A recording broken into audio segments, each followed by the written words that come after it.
Hello and welcome to part 1 of the PDA Society's Understanding PDA webinar series. The PDA Society is a UK charity established to support individuals with PDA and their families. We aim to raise awareness, increase acceptance and take action about PDA. We've produced this webinar to help increase understanding of PDA, which will be the focus of this session, and highlight helpful strategies and signpost where to go for more information, which will be the focus of part 2. For those watching this webinar live, there will be an opportunity to ask questions via the Ask a Question box at the bottom of your screen at the end of the presentation. The presentation itself will last around half an hour. We'll start with a quick overview. PDA stands for pathological demand avoidance. People with PDA are driven to avoid demands due to their high anxiety levels when they feel that they are not in control. We might all feel that there are times when we'd like to avoid demands and expectations, but individuals with PDA do so to a pathological degree. In other words, their avoidance is clinically significant in its extent and extreme nature. And they don't avoid because they want to, but because they can't not.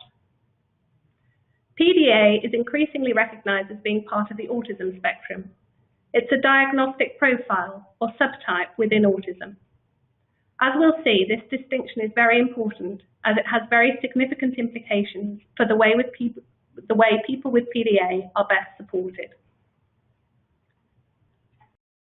PDA was first recognized in the 1980s. Professor Elizabeth Newson, a developmental psychologist, studied a group of young people who exhibited features of autism, but were somewhat different. It was a case of their presentations being like autism, but.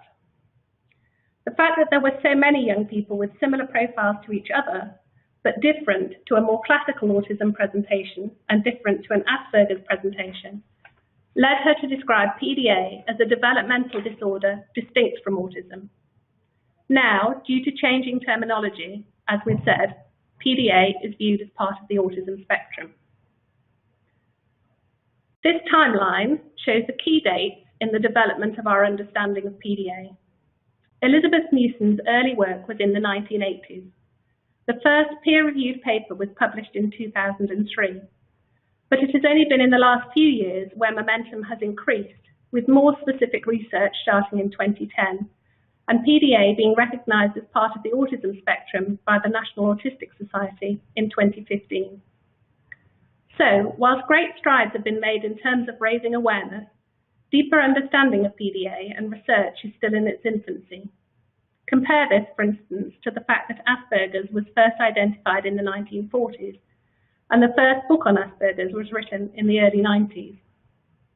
This is an important point to bear in mind when, in some cases, our healthcare, education and social care services don't always seem to be aware, accepting or supportive of this complex presentation. Here's what some of today's professionals say about PDA. Christopher Gilberg is a professor of child and adolescent psychiatry at the University of Gothenburg, an honorary professor at University College London, and has been described as the most productive researcher of autism in the world. Gilberg says, PDA is a very real clinical problem. Intervention and treatment currently rest almost entirely on guesswork, clinical experience, and trial and error. It is one of the most difficult to treat constellations of problems in the whole of child and adolescent psychiatry. Strategies developed for ASD, autistic spectrum disorder, ODD, oppositional defiant disorder, and ADHD are often ineffective, and parents, teachers, and clinicians may be driven half crazy by the child's stubborn refusal to cooperate and by avoidant behaviours. The second quotation is from Judith Gould, lead consultant at the Lorna Wing Centre for Autism.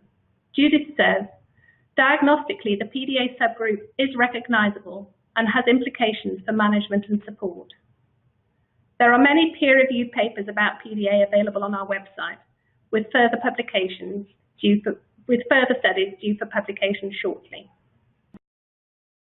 So we've established that PDA is recognisable from a diagnostic viewpoint. What then are the key characteristics of PDA? Individuals with PDA share difficulties with others on the autism spectrum in terms of the social aspects of interaction and communication, together with some repetitive patterns of behaviour.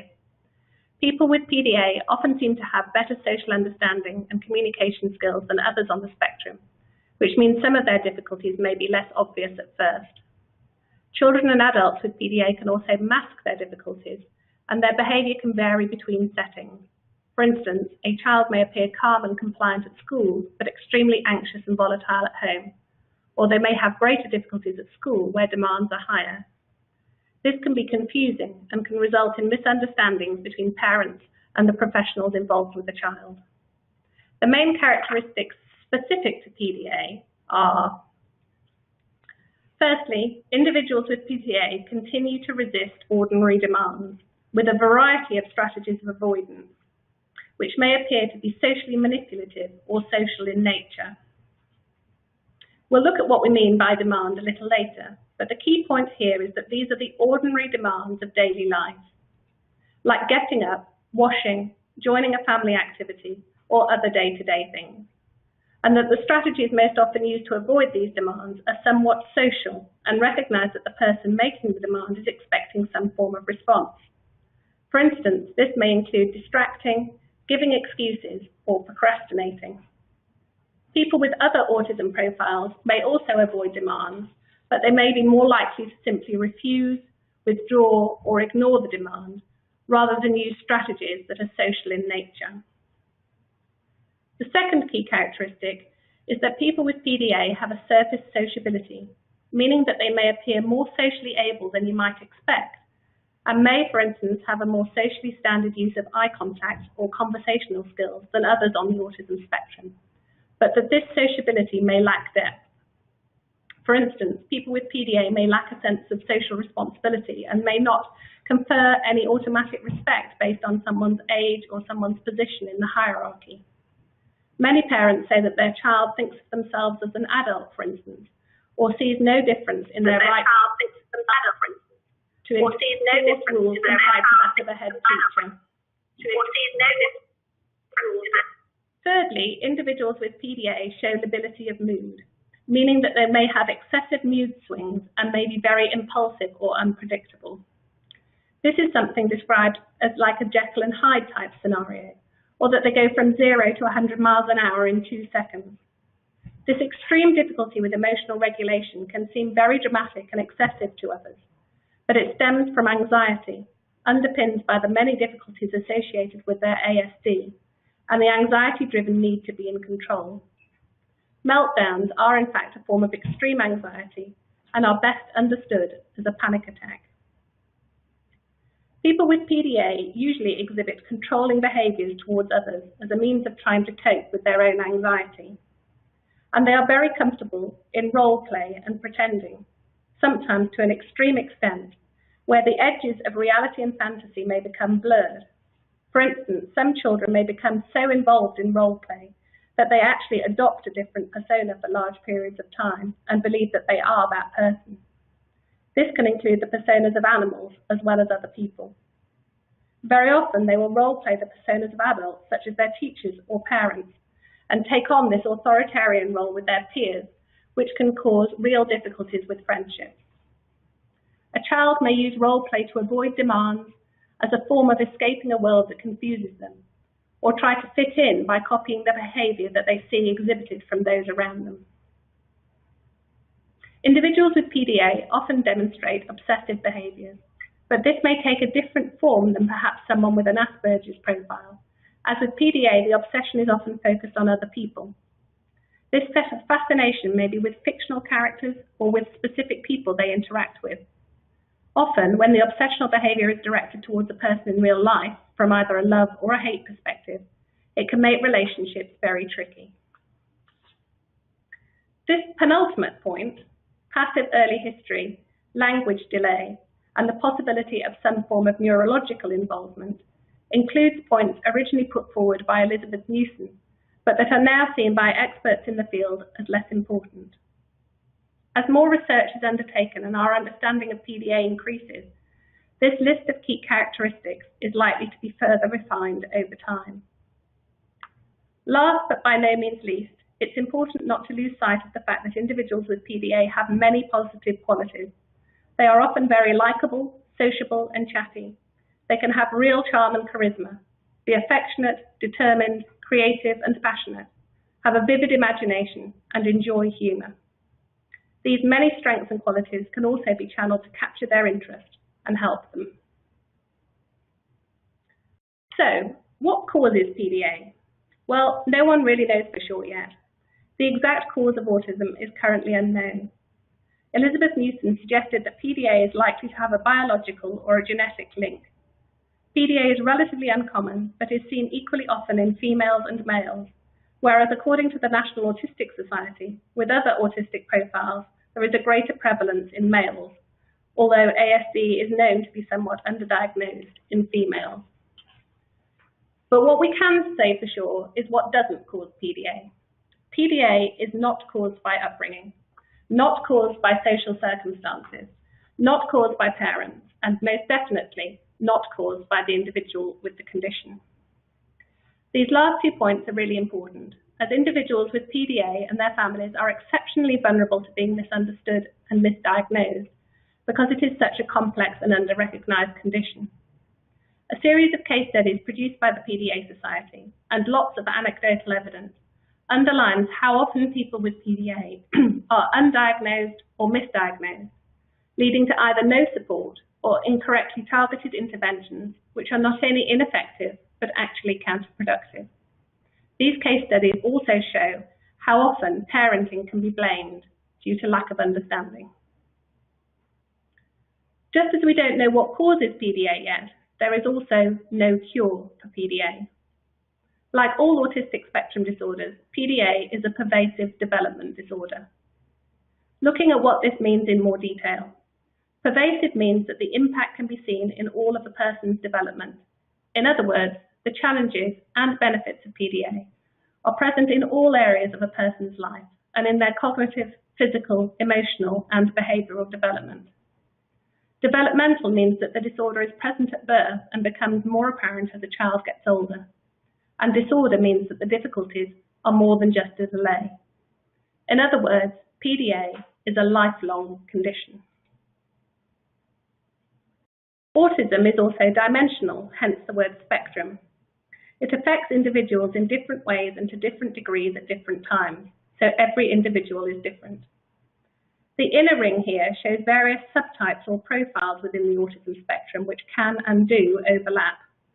The outer ring shows some of the other conditions which can and do run alongside, known as comorbidities. At the PDA Society's conference in 2015, a survey was conducted with parents of 135 children. On average, each child had 2.5 diagnoses. Sometimes the diagnosis and where exactly an individual fits can be a bit of a distraction, when the most important thing to focus on is making sense of individuals and finding the most effective forms of intervention and provision. Also, the phraseology around diagnosis isn't necessarily important. Some individuals are diagnosed with ASD characterized by extreme demand avoidance, or ASD with a PDA profile, or ASD subtype PDA, or atypical autism with demand avoidant tendencies. The most important factor is that whilst acknowledging the underlying autism diagnosis, it's a clear signpost to the alternative PDA management strategies which will help the individual. When looking at behavioural characteristics of different disorders, there will often be some similarities between conditions. As the previous slide showed, these conditions can also coexist.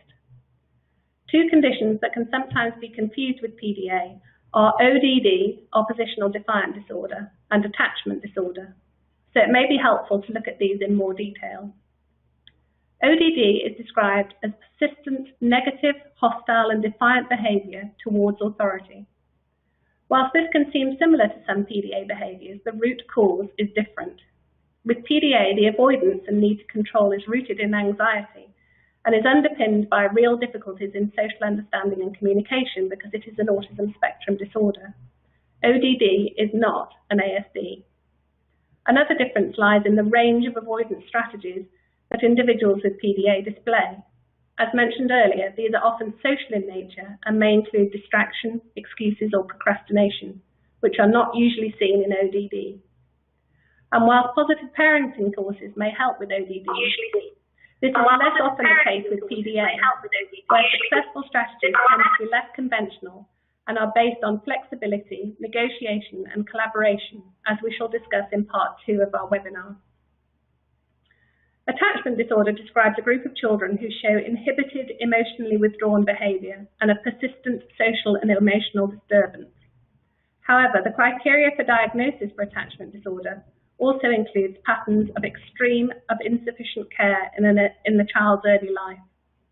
So while some of the child's presentation may appear similar between PDA and attachment disorder, the distinction once again lies in the underlying cause for the difficulties.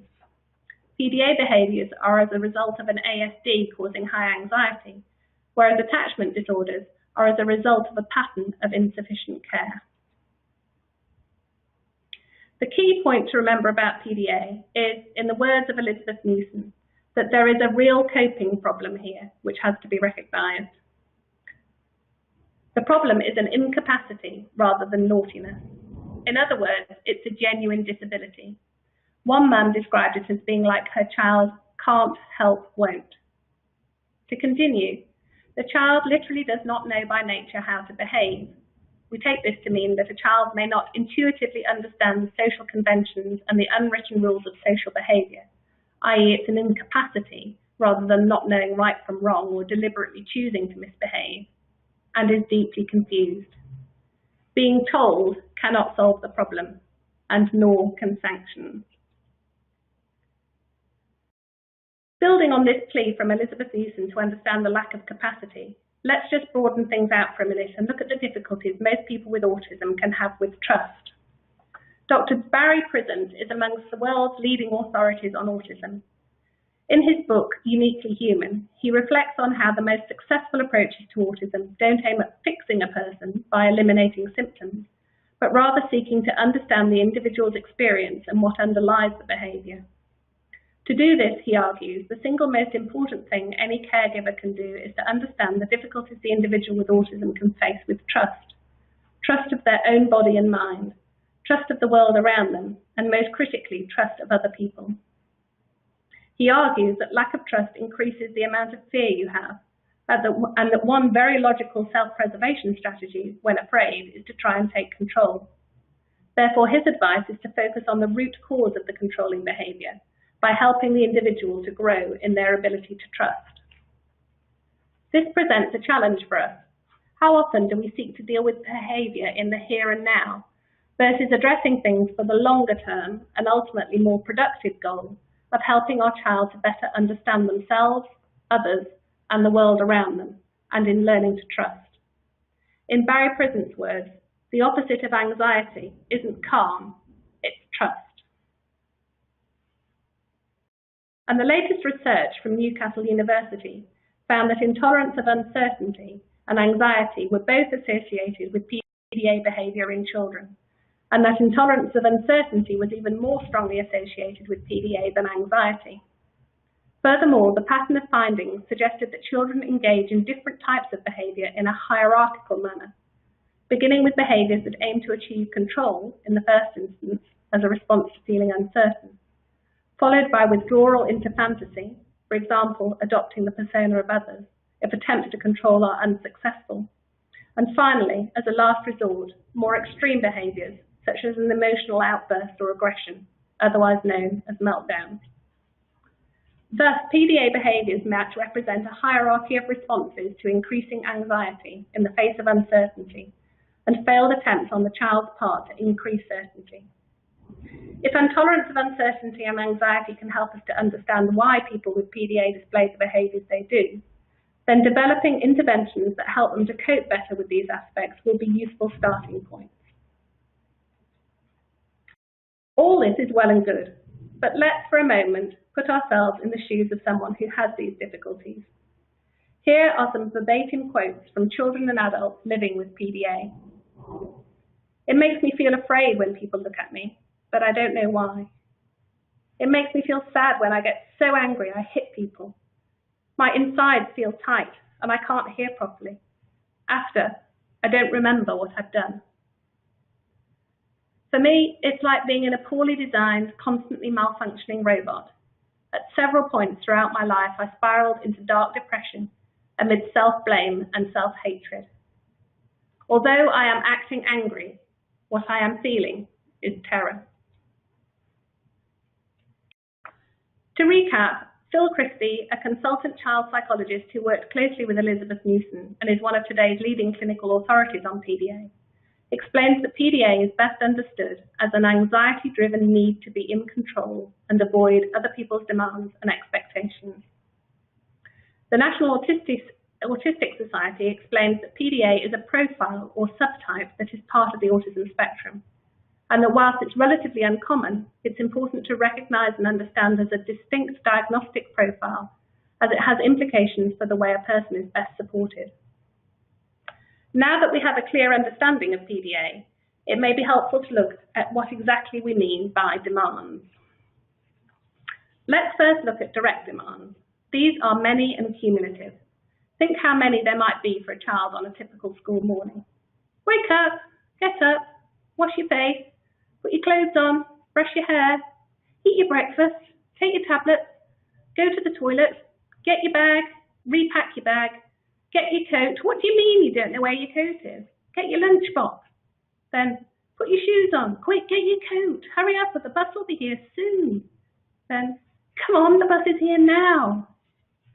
It's easy to see how anxiety levels are raised from the moment they wake up, how it all piles up and can quickly get to overload point, and a child hasn't even left the house yet. And then there's the whole raft of indirect demands. There's peer pressure. Many people with PDA are trying hard to fit into a world they long to be part of, but which their hidden disability makes almost impossible. Fear of the unknown. As we saw in the latest research, intolerance of uncertainty is a big underlying factor for individuals with PDA.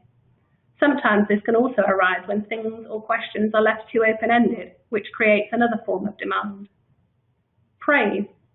Sometimes people with PDA don't like to be praised for something they've done, maybe because then they know they've complied with the demand, and this open acknowledgement from others cements this fact and may make it more difficult for them to do so again. Transitions. Transitions are hard for everyone on the autistic spectrum.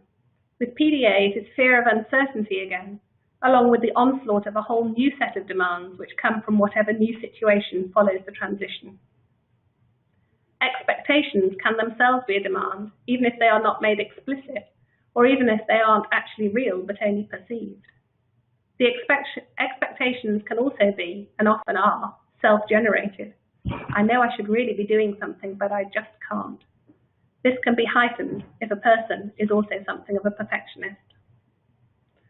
Sensory. People with PDA share sensory difficulties with others on the autistic spectrum and may be particularly susceptible to noises, the texture of certain fabrics, foods, or even writing materials, smells, tastes, light, or touch, which may all lead to sensory avoidance or sensory-seeking behaviour.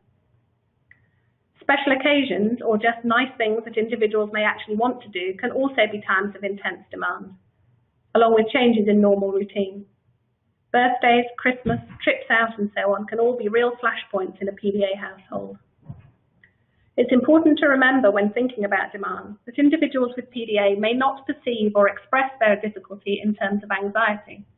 In particular, children may instead express this feeling as anger, restlessness, hyperactivity or manic behaviour, avoidance, controlling behaviour, attention-seeking, or boredom. We've seen from the latest research that individuals with PDA may engage in different types of behaviours in a hierarchical manner, with meltdown being the last uncontrollable panic attack when other strategies have been unsuccessful. So what demand avoidance tactics might you see earlier in the process? These might involve distraction. Look at that. Making excuses. I don't know what a saucepan is. Physically incapacitating themselves. My legs don't work. Withdrawing into fantasy. But I'm a tractor and they don't have hands. reducing meaningful conversation, for instance, by mimicking the person making the demand or bombarding them with noise. Procrastination, I'll do it, but just not now. Sometimes a person may seem completely compliant. They may be role-playing the perfect child or pupil and thus manage to remain under the radar. But this can often be at the expense of behaviour at home where the child will feel safe to relieve a build-up of anxiety. This coping strategy is known as masking. Or very often they will try to be very controlling, as taking control can help to reduce the unpredictability of the other person asking something of them which will cause them anxiety. Often, individuals with PDA are highly skilled at these avoidance techniques, with family members saying that if they would only put half the energy into actually doing the task as they do into avoiding it, life would be much more straightforward. And if these avoidance behaviours don't work, individuals can rapidly reach a crisis point. We may then see hitting, kicking, shouting, avoiding, swearing, damage to the home, self-harm, and meltdowns. This is actually a panic attack. The PDA worry bucket is pretty near to full at all times and can overflow very readily. Thinking of meltdowns as panic attacks can help us to adopt more effective strategies. To summarise, our primal response to any threatening situation, in the case of PDA, a demand or an escalation of demands and other difficulties caused by underlying ASD, is one of these: fight, flight, or freeze. As well as the fight response to demands outlined on the previous slide, individuals with PDA can also fly and run away from home or school when their anxiety gets to overload point. More rarely, they may also freeze and shut down or become selectively mute or mask their difficulties. This concludes part 1 of our webinar. Thank you for listening. We hope that you now have a clearer understanding of PDA. We'd like to thank Phil Christie, the PDA Development Group, the National Autistic Society, researchers Liz Irons and Newcastle University, as well as others referenced during the presentation. Next time, we'll focus on strategies and signpost where to go for further information. If you haven't already registered for part 2 of our webinar, please do so. The link is in the Resources tab to the right of your screen. In the meantime, there's lots of information on our website, www.pdasociety.org.uk, including how to seek a diagnosis, helpful strategies for people living with PDA, details of books and other resources, and access to a discussion forum and an inquiry line. Once again, links to all of these can be found in the Resources tab to the right of your screen. Please feel free to ask questions by typing in the box at the bottom of your screen. We have several trustees here and will have up to an hour available. We may not be able to answer questions on specific cases or be able to answer every question, as we had 750 people register for this webinar, but we shall do our best, and if we aren't able to answer now, please do email us. I'm just going to take a moment to look down through the questions, and I'm going to be putting the questions to Paula and Jane, 2 of our trustees who are here with us on the line. Paula, Jane, can we just check that you're there? Yes, hi Vicky, can you hear me? Yes, I can hear you, Jane. Are you there, Paula? Hi Vicky, I can hear you. That's brilliant, thanks very much. So I'm going to look through the questions and I'm going to read out some and see how many we can answer in the next half to 3/4 of an hour. So we have a question here. Is it possible to have a child on the more severe end of the autism spectrum with PDA, or do all those with PDA fall into a higher functioning category? Jane, would you be able to handle that one, please? Yes, I'll attempt that one, Vicky, no problem. I think early research was very much focusing on those children that would be seen at the higher end of the spectrum, those that would perhaps fit an Asperger profile. But I think more recently, the researchers are concluding that PDA is now a presentation that can be seen in some individuals across the whole of the spectrum. So it's not just those children that would have, at one time perhaps been seen more at the Asperger's end. Those with a more classic presentation of autism can present with the PDA profile also. That's my understanding at the moment of current professional thinking. And just to add to that. Yes, Jane, I completely agree. And also that the children with more classic forms of autism who, have very severe learning difficulties, etc., and possibly, being non-verbal, probably, first and foremostly were diagnosed with autism rather than professionals actually seeing that their behaviour may have been due to PDA profile.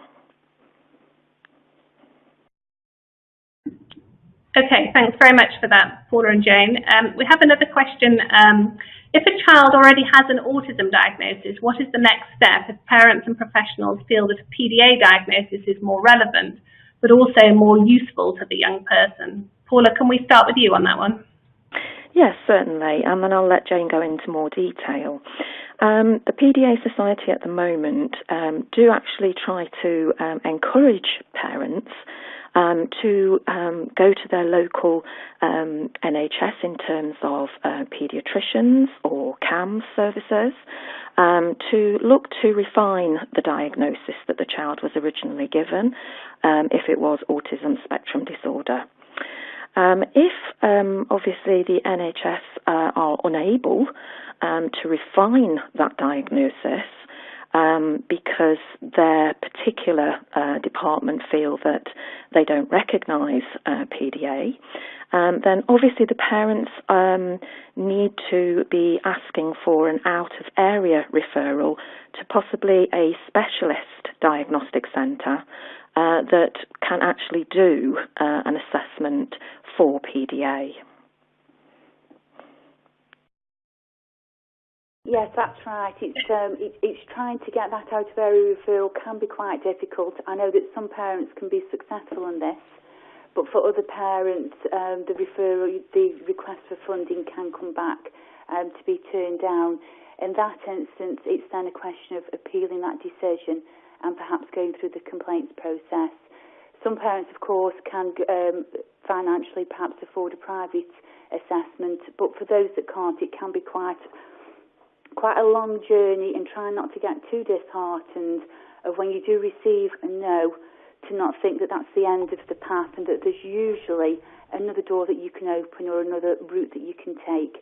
And very often that perhaps is the complaints route, perhaps going to the health government ombudsman, trying to get your local MP involved to try and secure that out-of-area referral. I think the other thing to note, Vicky, would also be that this particular question was saying that parents and some professionals were actually acknowledging that this particular child had a PDA profile.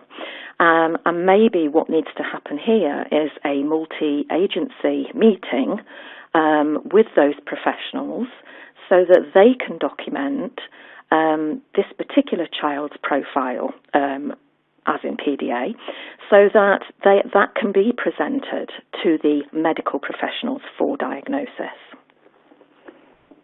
And sometimes as well, I think that we had on some of the case studies that are on the website, some parents are able to secure the correct support without having that specific terminology, or perhaps, as you discussed in the webinar, Becky, a compromise on terminology, ASD with demand avoidance and so on.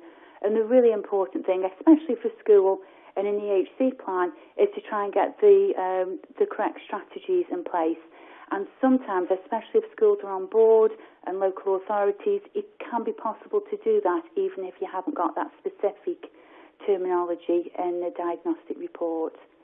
Absolutely, Jane. Totally agree with that. It is about getting the professionals involved with the child on a day-to-day basis, as well as the parents, using the right strategies, rather than necessarily, being able to obtain the full diagnostic profile of PDA.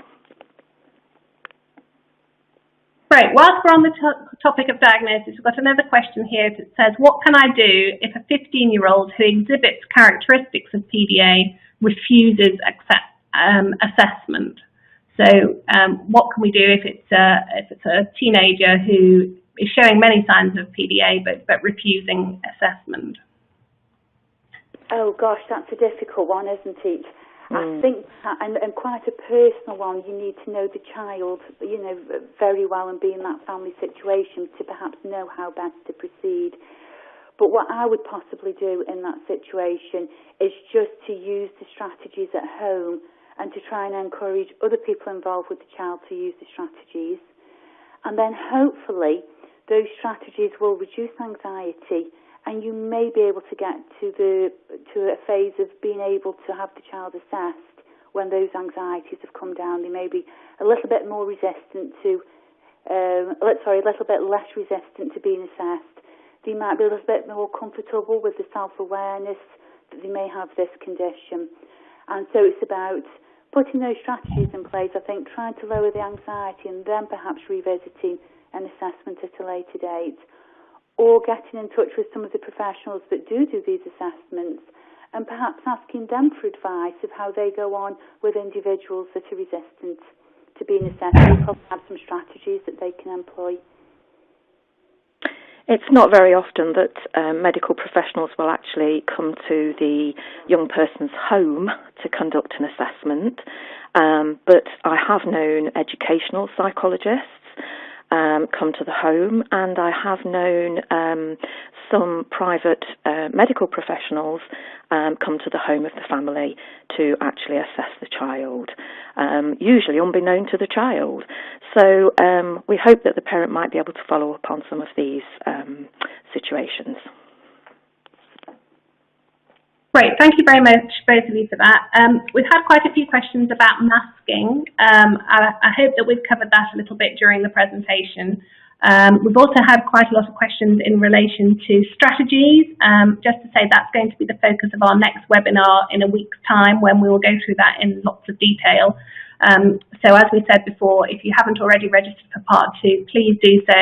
There should be a resources tab to the right of your screen, and the link to register for part 2 is the top link there. Just looking through some of the other questions that we've got, we've had a couple of questions about which local authorities recognise PDA, one question specifically relating to Hertfordshire.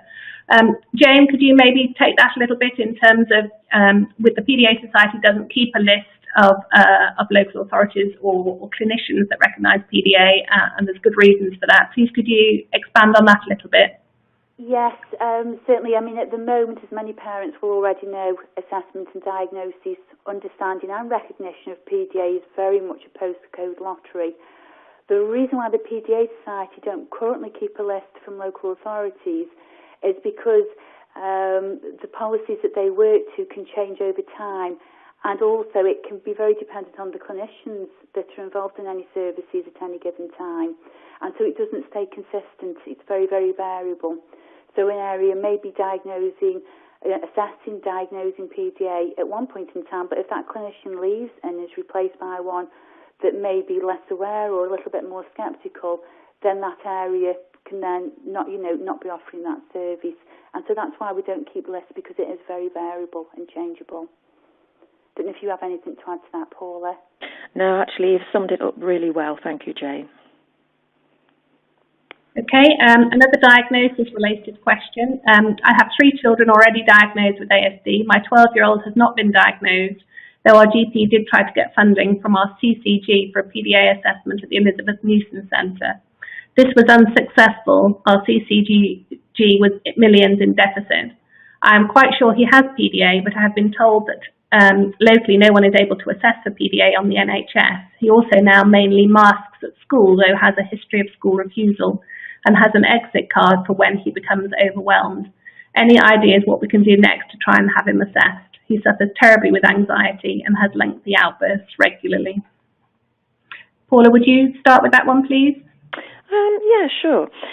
Well, I think if this particular child, his school refuses from time to time, finds school hard and therefore masks at school, it could be that the parent needs to work in meetings with the SENCO at the school and be giving them lots of literature on PDA, so that maybe we can look at the child's education as much as the child's actual diagnosis, because as we know, schools, local authorities, need to look at the presenting difficulties of a child, the special educational needs of a child, just as much, if not more, than the child's actual diagnosis, because each child with a diagnosis has varying degrees of difficulty. So I think, first and foremost, I'd say let's be working with the school and put down some, whether it's documentation regarding school refusal and the masking, and then maybe, I think maybe working with more health authority in terms of the child's anxiety, rather than looking at it and coming to maybe CAMS with my child has PDA. We need to go to CAMS and say my child has extreme anxiety that he needs support, needs possible intervention from CAMS. Thanks for that, Paula. Jane, did you have anything to add to that? Yes, I was just thinking then what I could add to that, and I agree totally with Paula. What you may also be able to do, am I correct in thinking that the child's already got an ASD diagnosis? I think it was a child with no diagnosis at all currently, although others in the family with an ASD diagnosis.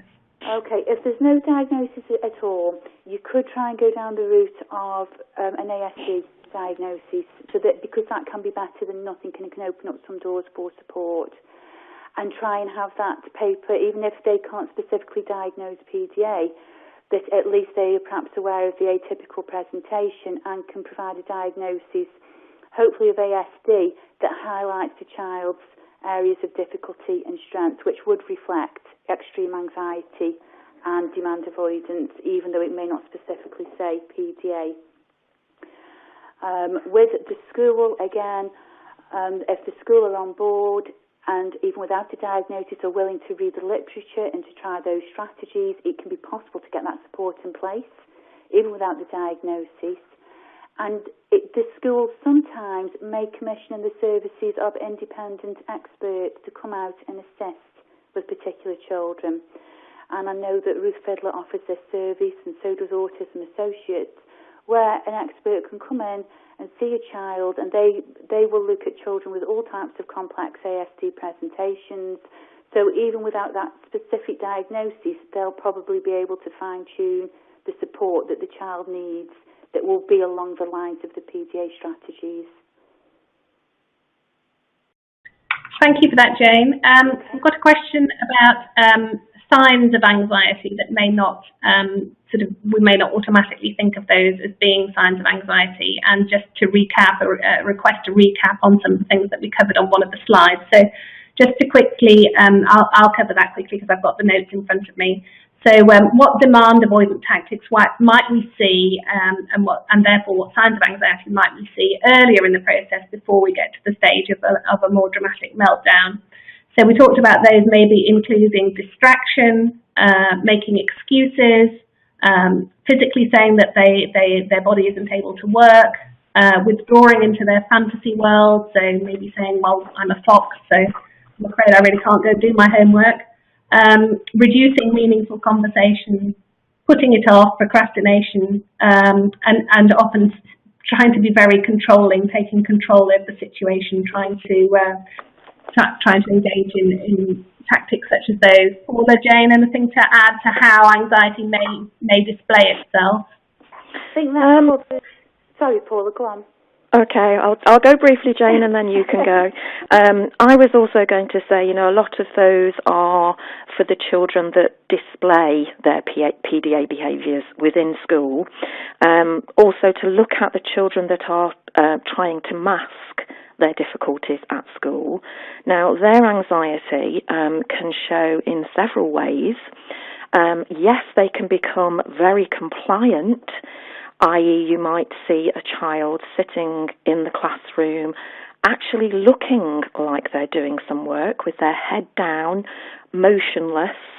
And actually, a lot of us including teachers, would think that child was actually getting on with something and actually being very compliant and working, when in fact they are actually avoiding by just being completely and utterly frozen in their anxiety. Other children with the masking would actually probably do lots of things like biting fingernails or picking at their skin in terms of their face or their arms or their legs. Because they are so anxious, they are turning in on themselves. What do you think about that, Jane? I think you've just covered everything I was going to say, Paula. Yeah, and it's really, really important, especially from my experience. As some children grow older, it may happen in younger children, but from my personal experience, as some children grow older, those that may have been very explosive when they were younger and had lots of meltdowns, that expression, rather than being externalised, can become internalised. And what I've seen personally, signs of high anxiety, skin picking, as Paula says, self-harm, depression, withdrawing from the world, withdrawing from family members, locking themselves away. And also one of the signs for me, certainly when my daughter was younger, that it may be a day to be careful with demands, was if she simply wasn't responding to anything, if she was almost as if she was deaf. So not responding at all with any reaction could be a sign that even conversation was too anxiety-provoking that day. So she may not have been shouting, swearing or throwing things. She may just be silent, and that could be a sign that her anxieties were high that day. Mm-hmm. In smaller children, other forms of anxiety could actually be, if an adult is shouting, the child may actually, wet themselves. This can be common in young children in school. And also, they can actually sort of just take themselves out of the classroom saying they need to go to the toilet. It's all form of avoidance. Yeah, yeah. Thank you very much for those. Kind of linked to that, a question about lying. Do we feel that lying is part of the PDA profile, and do individuals with PDA know that they're lying?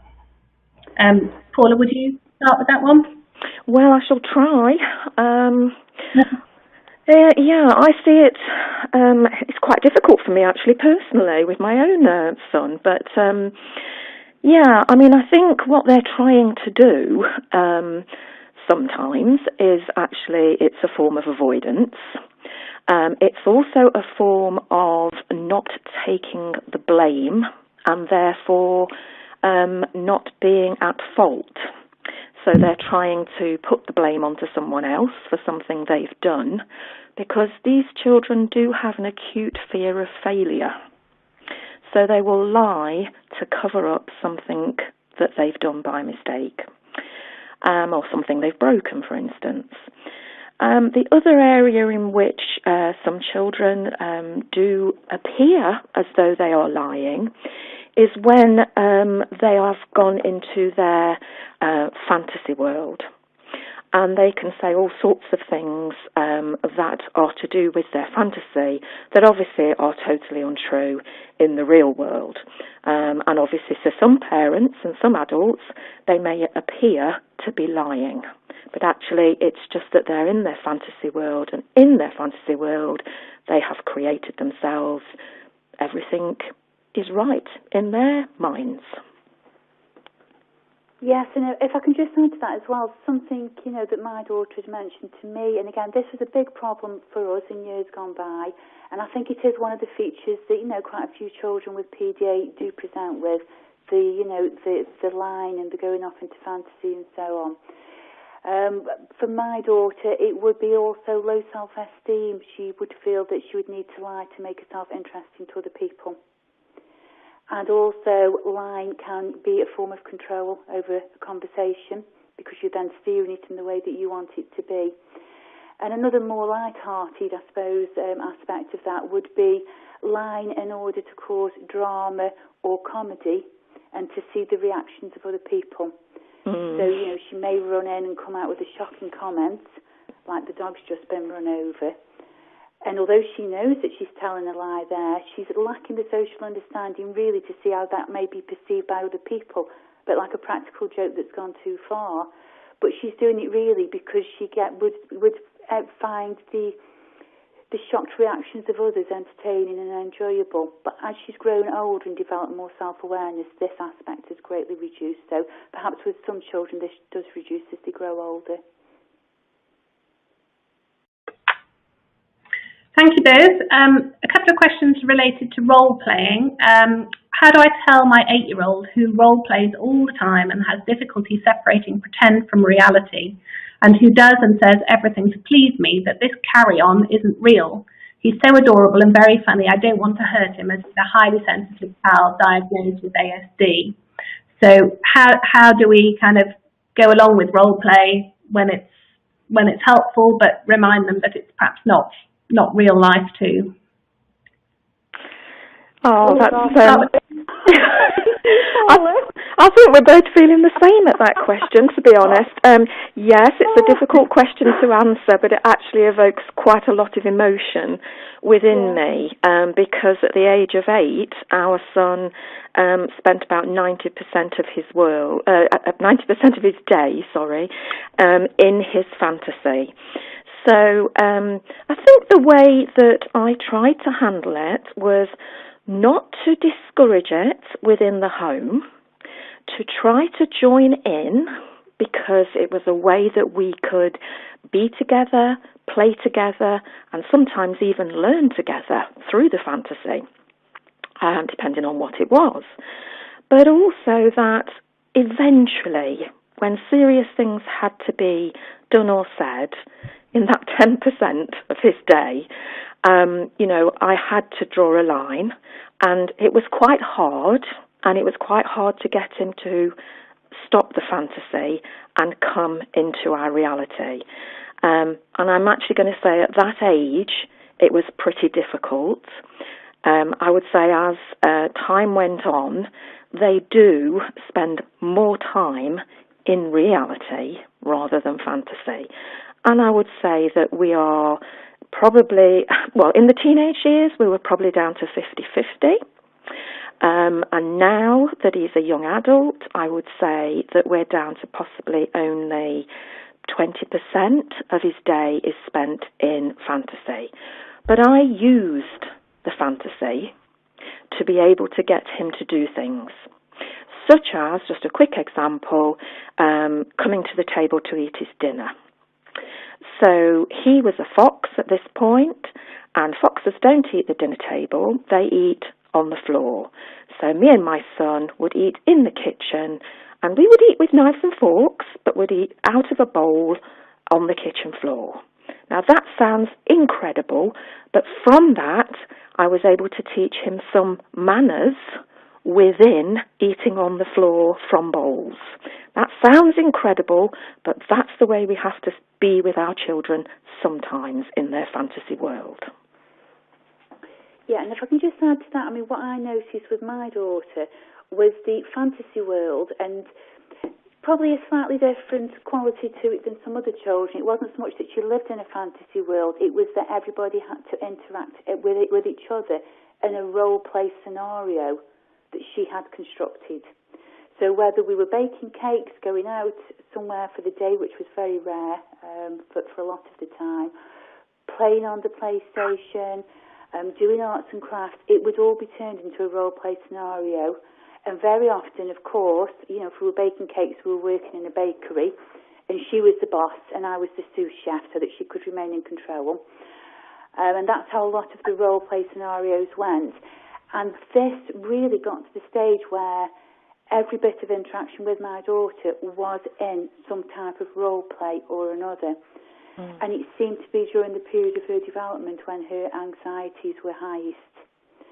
So I think that role play was an escape from reality, because reality was too frightening, too confusing, too chaotic.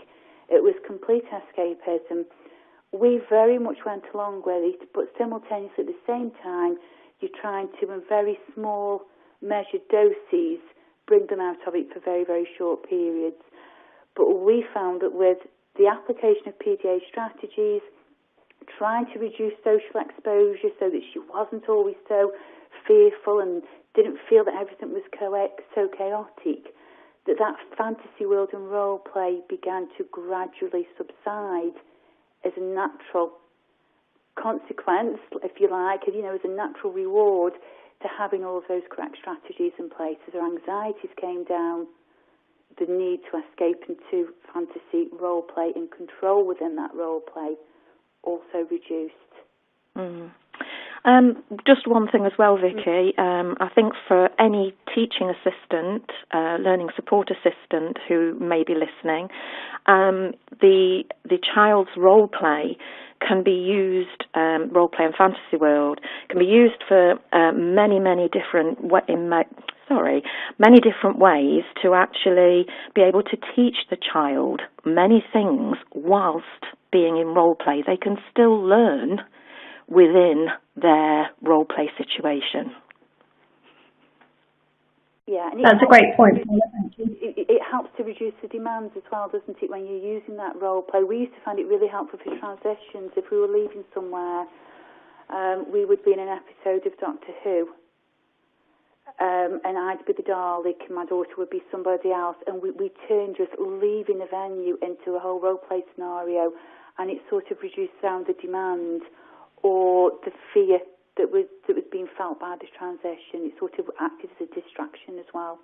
That's a good point, Jane. Yeah, It does help transitions if you remain in role play. Yeah. Great, thank you very much. I've had a couple of questions then that relate to role play, so we'll just move on to some other questions. Why does my child express their anxiety with violent meltdowns? Fear expressed as fear would be easier to deal with. So how and why does anxiety translate into violent meltdowns and isn't expressed in the way we might classically think of as anxiety being shown in the form of fear? Okay, well, that's actually going back to the fundamental response of anxiety. So once the child's, what we call worry bucket, is full of worries and anxieties, the child will explode into, kicking, hitting, etc.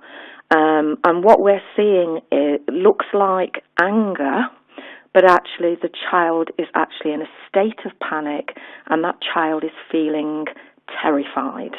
And I think it takes, many meltdowns to really begin to keep saying to yourself, my child's anxious, he might be hitting me, but he's anxious. How can I lower his anxiety? Yeah, those are really good points, Paula. And I think also as well, especially for the younger children, they're very, very young in years, so they perhaps don't have the emotional skills or tools to know how to deal with that anxiety. So it just comes exploding out. And I think even if we look at ourselves as adults, when we get anxious, we can get short-tempered, we get stressed, we can be more irritable, and we might occasionally, when we're feeling really, really anxious, I'm sure many of us have slammed the odd door or done things like that. And so if you can imagine feeling those acute levels of anxiety in a child so young, it very often is just going to explode out because they can't contain it anymore and they don't know how else to deal with it.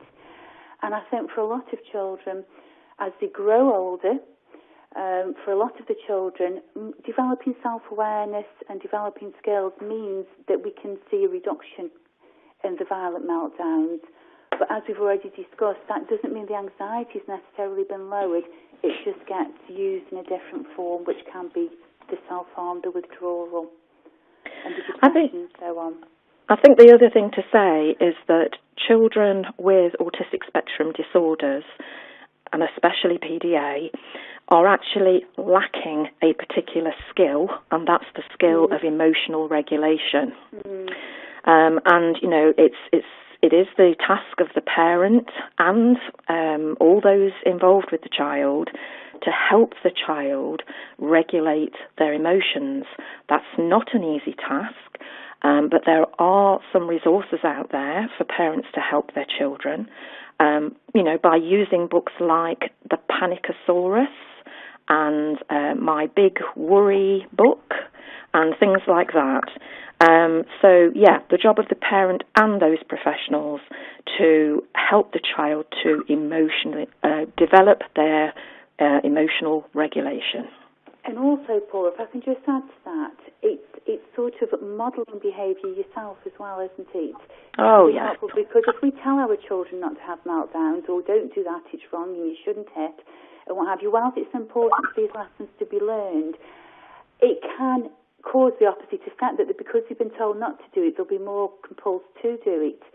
So what I found helpful was when I was stressed, I would say, I'm so stressed, I really feel like throwing something, but I'm going to lie down on my bed, relax and listen to some music. So that I'm modelling a way to deal with stress. It's not a direct instruction or demand. It's something that's happening in the atmosphere that hopefully the child can absorb and learn from without feeling it's directly being given to them. So you're modelling a skill by example. Yeah. Okay, thank you very much.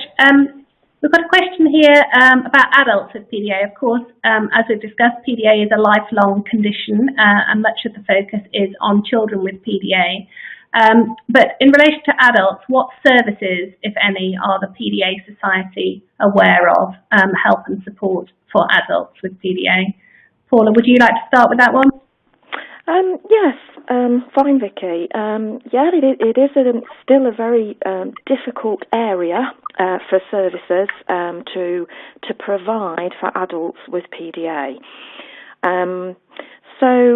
Suppose what we're looking at for adults is the fact that it's going to depend on whether the adult in question needs services such as social services input in terms of support, would need to claim any benefits because their disability means they can't work. So we'd be looking at welfare rights to help them fill out forms. Obviously, if the person in question doesn't even have a diagnosis, it is very, very difficult at the moment for adults who suspect they have PDA to get adult services to do assessments for diagnosis. Obviously, there are services that will do assessments for ASD, but I'm unaware at the present time of any services that will do assessments for PDA within the NHS. So they would be looking at private diagnosis. With regard to the PDA Society, we're very, very aware and ashamed to say that we have few resources on our website that are for adults with PDA. We do try to put as many links to other Facebook groups, blogs, etc., as we know of. And we are trying to look at doing case studies. We've done some with children, and now we're looking to do them with adults and place them on our website. But we are, very aware that we haven't got many services ourselves for adults with PDA. Now, that's mainly because most of the research that's been done around PDA has been done with children, and there's very little research yet in terms of adults. So I suppose we are being mindful that we need to extend our services, and hopefully in the very near future we will be looking at that. Thanks very much for that. Jane, did you have anything to add? Yeah, just very, very quickly. We are very, very mindful that there is so much research, for children. A lot of the information is for children. A lot of the descriptions are for children. And of course, that profile can change as the years go on. We've already discussed about the children, that can become quite depressed and so on, and self-harm. So we are hoping to be able to extend on the information for adults and for children as more research and information becomes available. And because this is an evolving profile, one that we're continually learning about. A lot of the parents and the trustees, of course, have children with PDA, and as the years go on, our children will get older and become adults, and then hopefully the service as a whole will be able to offer more help and information for older children and adults with PDA. Thanks for that, Jane. Unfortunately, in our live event, a technical fault occurred, which meant we were unable to conclude our question and answer session.